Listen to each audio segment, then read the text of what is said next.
минимум на двух. Это, собственно, английский, да, тех англичан, которые во всем виноваты, пришел. И еще у них есть язык, который некоторые лингвисты выделяют в отдельный язык, некоторые считают диалектом, но тем не менее он присутствует. Это скотс. На нем писал небезызвестный всем присутствующим Роберт Бернс. Да, очень тоже его любил, и практически вся его поэзия на скотсе написана.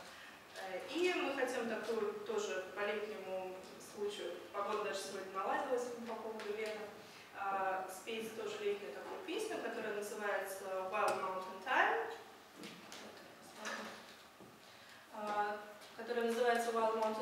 про дикий горный чабрец.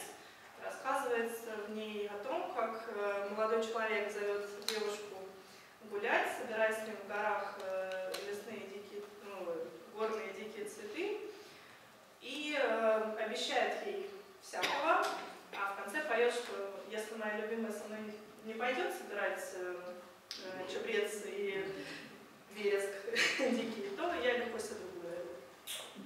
Такие вот шотландские мужчины.